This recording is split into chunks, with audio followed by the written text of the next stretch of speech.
परमेश्वर के मीठे मधुर नाम में एक बार फिर से आप सभी को जय मसीह की। मेरा नाम है फ्रेड एरियल और यीशु हमारे चरवाह में एक बार फिर से आप सभी का वेलकम है। आप लोग से क्षमा चाहेंगे, कुछ समय हम आपके बीच में नहीं आ पाए। रीज़न था मेरे ब्रदर और मेरी मदर की तबीयत खराब थी। ब्रदर इस दुनिया में नहीं है, लेकिन मदर कोविड से रिकवर कर चुकी हैं। तो वापस परमेश्वर ने मौका दिया है कि हम परमेश्वर के नाम में वापस यहाँ पर इकट्ठा हो सके, ताकि आपके साथ कुछ समय हम परमेश्वर के वचन से कुछ बातें आपके बीच में शेयर करने पाए। परमेश्वर का धन्यवाद करते हैं इस सुंदर दिन के लिए। एक वापस उसने ये अवसर दिया है, इस बात का हम परमेश्वर का दिल से धन्यवाद करते हैं। आज जो परमेश्वर ने हमें वचन दिया है वो हमको मिलता है नए नियम की पुस्तक में, रोमियो उसका 2 अध्याय और उसकी 1 आयत, जहाँ इस प्रकार लिखा है। रोमियो उसका 2 अध्याय और उसकी 1 आयत, जहाँ इस प्रकार लिखा है, अतः हे दोष लगाने वाले, तू कोई क्यों ना हो तो निरुत्तर है, क्योंकि जिस बात में तू दूसरे पर दोष लगाता है उसी बात में अपने आप को भी दोषी ठहराता है। इसलिए कि तू जो दोष लगाता है स्वयं ही वह काम करता है। परमेश्वर का वचन पढ़ा कि इसके पढ़े और सुने जाने पे परमेश्वर आशीष दे। यहाँ पे परमेश्वर के वचन में एक बहुत अच्छी बात लिखी गई है कि ये दोष लगाने वाले कौन? कोई भी। हम अक्सर अपने निजी जीवनों में अपने आप को बचाने के लिए दूसरों पर क्या है, दोष लगाते हैं। वो इसलिए दोष लगाते हैं कि मैं बच जाऊं, लेकिन दूसरा क्या है, वो फंसे, वो बुराई में आए। हम बुरा बनना नहीं चाहते। हम अपने जीवनों में बहुत कुछ करते हैं, शायद गलत भी करते होंगे, लेकिन हमें अपने अंदर का जो दोष है या अपने अंदर की जो गलत बातें हैं वो हमें दिखाई नहीं देती हैं। हमें दूसरों की बातें जल्दी दिखती हैं। वो दूसरा क्या कह रहा है, दूसरा क्या कर रहा है, दूसरे ने अपने जीवन में क्या कुछ किया है, वो हमें तुरंत दिखाई देता है। लेकिन खुद के अंदर के पाप हैं, खुद के अंदर की जो मलिनता है, खुद के अंदर की जो गलत बातें हैं, वो हमें स्वयं दिखाई नहीं देती हैं। इसीलिए परमेश्वर का वचन बताता है कि दोष लगाने वाले तो कोई क्यों ना हो तो निरुत्तर है। आप कोई क्यों ना हो, आप निरुत्तर है। आपके पास कोई उत्तर नहीं है, क्योंकि आप स्वयं दूसरों पर दोष लगाते हैं, स्वयं वो चीजें खुद करते हैं। जब आप दूसरों को गलत ठहराते हैं, जब आप खुद गलत हैं, तो आप दूसरों को गलत नहीं ठहरा सकते हैं। इसलिए लिखा है तू निरुत्तर है, तू कोई क्यों ना हो तू निरुत्तर है, क्योंकि जिस बात में तू दूसरे पर दोष लगाता है उसी बात में तू अपने को भी दोषी ठहराता है। जिस बात के लिए यदि हमने कोई गलती की है तो हम अपने को तो बचाते हैं, लेकिन दूसरों को दोष लगाते हैं। लेकिन यहाँ पर यही लिखा है, जिस बात पे तू दूसरे को दोषी ठहराता है वो तू स्वयं उस बात पर दोषी ठहरता है। तो इसलिए हमें दूसरों को जांचने से पहले हमें स्वयं को अपने को जांचना है, क्योंकि जांचने का काम हमारा नहीं है, किसका है, परमेश्वर का। यदि आपने कुछ काम किए हैं जो अच्छे हैं, यदि आपने कुछ ऐसे काम किए जो बुरे हैं, तो इसका भी जो फैसला है, इसका भी जो न्याय है वो कौन करेगा? परमेश्वर। आज का जो वचन का थीम है वो ये है, परमेश्वर का न्याय। तो परमेश्वर का न्याय परमेश्वर ही को हम करने दें, हम खुद न्याय ना करने बैठ जाएं, क्योंकि हमारा जीवन भी क्या है, परमेश्वर की देन है। परमेश्वर ने हमें जीवन दिया है। परमेश्वर ने जिस प्रकार दूसरों को जीवन दिया उसी प्रकार हमें भी दिया और आपको भी दिया है। इसलिए निरंतर हम अपने आप को पहले जांचें, बजाय हम दूसरों को पर दोष लगाएं या उनको दोषी ठहराएं। आगे लिखा है, इसलिए कि तू जो दोष लगाता है स्वयं ही वे काम करता है। इसलिए जो हम दोष लगाते हैं वो स्वयं ही हम भी काम करते हैं। हम दूसरों पर दोष लगाते हैं, हम दूसरों को गलत ठहराते हैं, हम दूसरों को नीचा दिखाने की कोशिश करते हैं, लेकिन हम खुद क्या है, हम खुद भी दोषी होते हैं। हम खुद भी उन कार्यों को करते हैं, हम खुद भी उन चीजों को करते हैं, लेकिन हमें खुद का मैल, खुद की मलिनता, खुद के पाप, खुद के दोष दिखाई नहीं देते। हमें दोष किसके दिखाई देते हैं? दूसरों के, हमारे भाई लोगों के, हमारे दोस्त यारों के, हमारे नाते रिश्तेदारों के, या जिनके भी हम संपर्क में आते हैं, उन सब के दोष क्या हैं, हमें दिखाई देते हैं। लेकिन हम अपने को दोषी नहीं ठहराते हैं। हम क्या है, दूसरों को दोषी तुरंत ठहरा देते हैं। और ये दोष ठहराने का काम या उसका किसी अन्य व्यक्ति का न्याय चुकाने का काम या उसके प्रति हम उंगली उठाने का काम करें, तो उससे पहले हम खुद को जांच लें, क्योंकि जैसा हम सब जानते हैं, यदि हम एक उंगली किसी ऊपर उठाते हैं तो ये 3 उंगलियां हमारी तरफ दर्शाती हैं, हमारी तरफ जाती हैं। एक उंगली हम दूसरे को उठाते हैं तो 3 उंगली क्या है, हमारी तरफ भी दिखाई देती हैं। ये 3 उंगली हमारी तरफ है, इट मीन्स हम भी दोषी हैं। इसलिए कभी भी किसी को एक उंगली अगर आप दिखाएं तो इन 3 उंगलियों पर भी अपना ध्यान केंद्रित करें कि यदि वो गलत है तो उससे ज्यादा बढ़कर गलत कौन है, हम हैं। क्योंकि हमारे अंदर भी वही सारी बातें हैं जो बातें हम दूसरों में ढूंढ रहे हैं या देख रहे हैं या तलाश रहे हैं। इसलिए परमेश्वर का वचन यहाँ पे बताता है, ये दोष लगाने वाले, तू कोई क्यों ना हो, तू निरुत्तर है। क्योंकि जिस बात में तू दूसरों पर दोष लगाता है उसी बात में अपने आप को भी दोषी ठहराता है, इसलिए कि तू दोष लगाता है, स्वयं ही वे काम खुद करता है। तो इस बात पर हमें हमेशा ध्यान रखना है। रोमियो 2 का पहले आयत, आप इसको बड़े ध्यान से पढ़िएगा। जब भी आप किसी को दोष लगाएं तो उससे पहले इस बात को जरूर पढ़ें, जरूर ध्यान दें, क्योंकि ये परमेश्वर का वचन है, हमारा नहीं है, हमारी बातें नहीं है, परमेश्वर की वचन है जो आपके साथ आज हम शेयर करना चाह रहे थे। आगे हम देखेंगे इसी चैप्टर का रोमियो 2 का 3, रोमियो उसका 2रा अध्याय उसकी 3 आयत, जहाँ इस प्रकार लिखा है, हे मनुष्य, तू जो ऐसे ऐसे काम करने वालों पर दोष लगाता है और आप वे ही काम करता है, क्या समझता है कि तू परमेश्वर की दंड की आज्ञा से बच जाएगा। यहाँ पर वही जो बात अभी हम बता रहे थे, उसी बात का यहाँ पे जिक्र आगे और थोड़ा सा विस्तारित रूप में दिया गया है।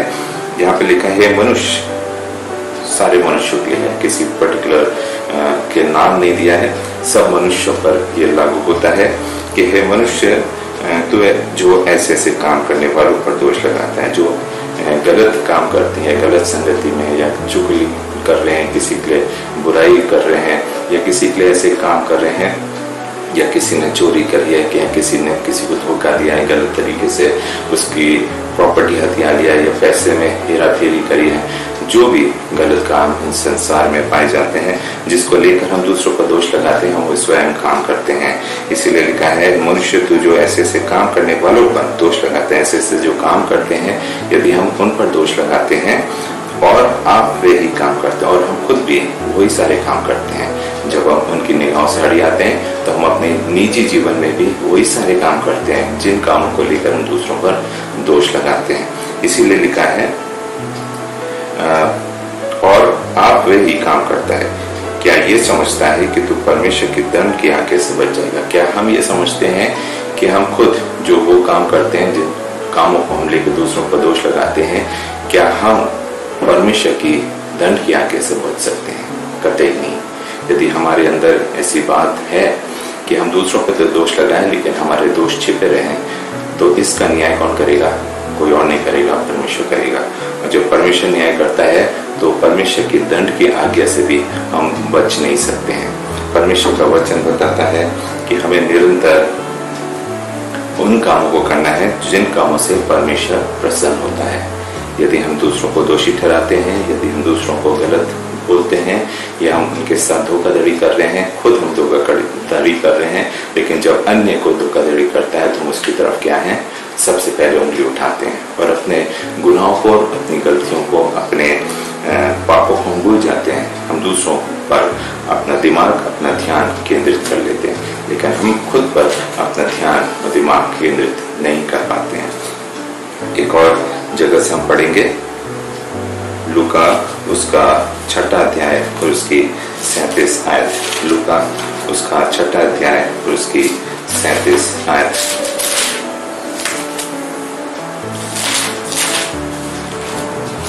जहाँ इस प्रकार लिखा है, दोष मत लगाओ तो तुम पर भी दोष नहीं लगाया जाएगा, दोषी न ठहराओ तो तुम भी दोषी नहीं ठहराए जाओगे, क्षमा करो तो तुम्हें भी क्षमा किया जाएगा। अभी ये जो बात है, ये जो चीजें हमने आपके सामने बताई हैं कि परमेश्वर ऐसे बातों से प्रसन्न नहीं होता है यदि हम दूसरों पर दोष लगाते हैं, क्योंकि हम दूसरों पर दोष लगाएं और खुद अपने आप को साफ रखें तो ये हम कतई इस बात को अपने दिलों में ना बिठाएं कि हम परमेश्वर के दंड की आज्ञा से बच जाएंगे। हम बच नहीं सकते हैं। परमेश्वर की दंड की आज्ञा जब है तो सबके लिए है, जो भी पाप करता है, जो भी किसी पे दोष लगाता है। यदि हम अपने भाई पे दोष लगाते हैं, भाई हमारा सगा भाई भी हो सकता है, भाई हमारे मसीह भाई भी हो सकते हैं, भाई हमारे जिनके साथ हम काम करते हैं वो भी हमारे भाई हो सकते हैं। तो हम किसी पे भी दोष लगा रहे हैं तो हम खुद भी वो काम जो करते हैं तो हम दूसरों पे दोष नहीं लगा सकते। यदि हम साफ हैं तब भी हम नहीं लगा सकते हैं किसी पे दोष, क्योंकि दोष हम किसी को लगाते हैं तो परमेश्वर इसका न्याय करेगा, कोई मनुष्य न्याय नहीं करेगा। इसीलिए यहाँ पे लिखा है लूका 6:37 में कि दोष मत लगाओ। यहाँ पे मना किया गया है कि दोष मत लगाओ, तो तुम पर भी दोष नहीं लगाते। तो यदि हम किसी पे दोष नहीं लगाएंगे तो हमारे पर भी दोष नहीं लगाया जाएगा। दोषी ना ठहराओ तो तुम भी दोषी नहीं ठहराए जाओगे। यदि हम किसी को दोषी ना ठहराएं तो हम भी दोषी नहीं ठहराए जाएंगे, क्योंकि ये सारा जो काम है ये हमारा नहीं, परमेश्वर का। क्योंकि परमेश्वर का न्याय का दिन जब आएगा ये सारी चीजें होंगी और परमेश्वर इन बातों का न्याय करेगा। आगे लिखा है क्षमा करो तो तुम्हें भी क्षमा किया जाएगा। यदि हम दूसरे की गलतियों को, दूसरे के पापों को, दूसरे के कामों को क्षमा करेंगे तो परमेश्वर भी हमारे कामों को, हमारे पापों को, हमारी गलतियों को क्षमा करेगा। तो निरंतर आप इस बात को अपने दिल और ज़हन में बनाए रखें कि परमेश्वर न्यायी है, वही न्याय करेगा और वही हम लोग को अपने जीवनों में जब हम आगे बढ़ेंगे तो परमेश्वर के वचन के अनुसार हम आगे बढ़ें। इसलिए हम किसी को दोषी ना ठहराएं तो हम भी क्या है, दोषी नहीं ठहराएंगे। यदि हम किसी को माफ करेंगे, क्षमा करेंगे तो परमेश्वर भी हमें क्षमा करेगा और माफ करेगा। रोमियो 2:6 में लिखा है वे हर एक को उसके कामों के अनुसार बदला देगा। परमेश्वर क्या है, हर एक को उसके कामों के अनुसार बदला देगा। हमने अच्छे काम किए हैं तो हमें हमारा बदला भी अच्छा होगा। यदि हमने किसी पर दोष लगाया है, गलत किया है, तो हमारा बदला भी वैसी प्रकार से होगा और परमेश्वर हम सबका न्याय करेगा। एक अंतिम जगह से हम पढ़ेंगे रोमियो 2:11 में, जहाँ लिखा है क्योंकि परमेश्वर किसी का पक्षपात नहीं करता। परमेश्वर किसी का पक्षपात नहीं करता। यदि आपने गलत किया है तो आप भी परमेश्वर की दंड की आज्ञा को झेलेंगे, उसको सहेंगे, उसको उस पर वो दंड की आज्ञा आप पर पड़ेगी। यदि किसी अन्य ने जिसने आपके साथ कुछ गलत किया है, आपने उसके साथ गलत नहीं किया लेकिन उसने आपके साथ गलत किया है, आपके भाई ने गलत किया है या आपके दोस्त ने गलत किया है, तो उस दंड की आज्ञा उस पर भी पड़ेगी। ऐसा नहीं है कि हम परमेश्वर के नजदीकी में लेकिन हम गलत कर रहे हैं या परमेश्वर के वचन को पढ़ते हैं तो हम गलत कर सकते हैं। हमें ये राइट परमेश्वर ने नहीं दिया है। परमेश्वर किसी का पक्षपात नहीं करता, रोमियो 2:11 में लिखा है। इसलिए परमेश्वर सबको दंड देगा। यदि हमने दूसरों को गलत ठहराया है, हम खुद भी गलत हैं लेकिन हम दूसरों को गलत ठहराते हैं, तो इसका न्याय कौन है, परमेश्वर करेगा। इसलिए निरंतर हमें अपने जीवनों से परमेश्वर को पहला स्थान देना है, परमेश्वर का भय में रहना है, परमेश्वर के वचन के अनुसार चलना है और हमें जो परमेश्वर ने सिखाया है वचनों के द्वारा कि हम किसी पे दोष न लगाएं तो हम पर भी दोष नहीं लग जाएगा। हम किसी को दोषी न ठहराएं तो हम भी दोषी नहीं ठहराए जाएंगे। यदि हम किसी को क्षमा करें तो हमें भी क्षमा किया जाएगा। तो इसलिए परमेश्वर पक्षपात नहीं करता है। यदि आप गलत हैं तो आपको भी दंड मिलेगा, यदि आपका भाई गलत है तो उसको भी दंड मिलेगा। तो इन वचनों के साथ परमेश्वर आप सबको आशीष और बरकत दे और इस लॉकडाउन के समय, इस कोरोना काल में जब हम लोग चल रहे हैं, अब धीरे धीरे जैसे जैसे असर खत्म हो रहा है तो हम जान रहे हैं कि ये सारी सिचुएशंस जो हैं वो किसी मनुष्य के कंट्रोल में नहीं है, क्योंकि ये महामारी है और हर एक जन इस परिस्थिति से गुजर रहा है। पिछले दिनों मैं अपने परिवार में समस्याओं से गुजरा हूँ।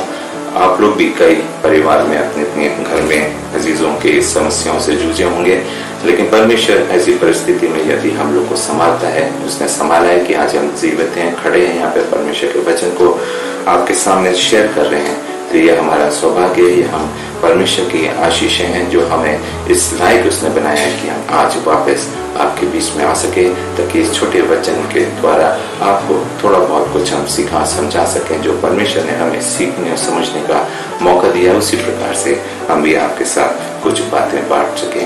तो आशा करते हैं ये वचन आपको बहुत कुछ कुछ सीखने का मौका दिया होगा। यदि आपने कुछ सीखा है तो इस वीडियो को आप शेयर करें और लाइक करें, और यदि आप हमारे चैनल में पहली बार आए तो इसको सब्सक्राइब करें, ताकि आने वाले समय में और भी इस तरह के वचन हम आपके बीच में टाइम टू टाइम लाते रहेंगे, और परमेश्वर की जो आशीषें हमें मिलती हैं वो आपको भी ग्रहण हो सके परमेश्वर के वचन के द्वारा। May God bless you all.